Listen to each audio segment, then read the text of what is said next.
Welcome to the Explainer. Every time you scroll, watch, or tap, you're not just looking at a screen. You're interacting with a very carefully designed experience. Today, we're going to pull back the curtain on the hidden forces and the invisible techniques that shape every single thing you see. Yeah, I know. It's a weird question. But stick with me because the answer connects the deliberate choices of a Hollywood director right to the way you use your phone every single day in a way you probably never expected. All right, so let's get into it. We're going to uncover this invisible architecture that's built all around your feet, from the biggest movie screen to the tiny little screen in your pocket. So first up, we're going to look at a trick that's, well, basically as old as movies themselves, controlling time to control how you feel.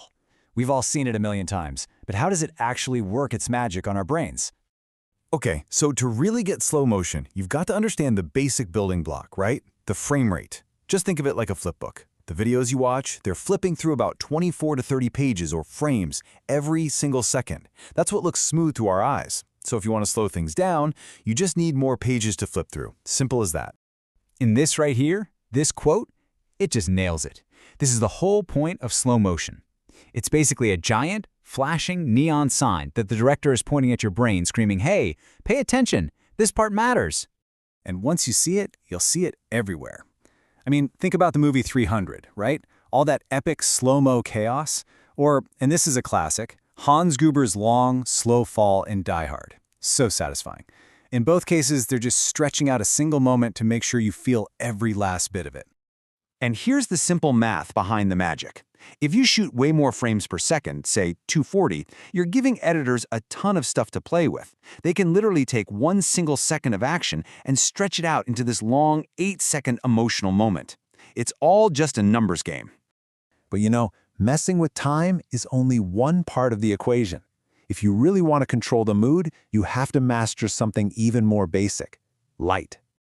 Now, you'd probably think that getting that cinematic look is all about adding more light, right? Like huge Hollywood lights everywhere. But the real secret? It's the exact opposite. It's all about the shadows. And check this out, it's such a simple trick. Just by moving the camera from the bright side of someone's face over to the shadow side, boom, instant depth, instant drama. A totally flat, boring shot all of a sudden has this professional mood and feel to it. So here's the key takeaway. The pros are thinking just as much about removing light as they are about adding it. They use something called negative fill, which is really just a fancy term for a big black piece of cardboard, and its whole job is to suck up light and make the shadows even darker. It's how they sculpt the image to make you feel a certain way. Okay, so we've talked about the classic filmmaking stuff. Now let's jump to the modern world, social media. Because on a platform like TikTok, creators aren't just hoping for the best. No, they are engineering videos to go viral. A really common trick you'll see is the point of view or POV hook. Those 3 little letters immediately pull you into the story. It's not just, here's a necklace, it's, here's what it feels like to have this necklace. It makes it personal, relatable, and it makes you stop scrolling. Here's another one, and it's a great one. Playful exaggeration. A line like, not to be dramatic, but immediately grabs you, right? Because it's funny, it's emotional, you don't see it coming. It creates this tiny little story, and your brain just has to know how it ends.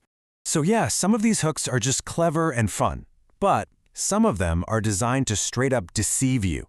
And they work by tapping into an anxiety that pretty much every single one of us has.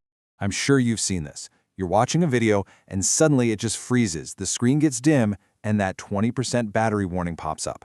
And for that 1 second, your heart jumps because you think it's your phone. The prank works because it's hijacking a real stress signal that we're all trained to react to. You can't help but stop and look.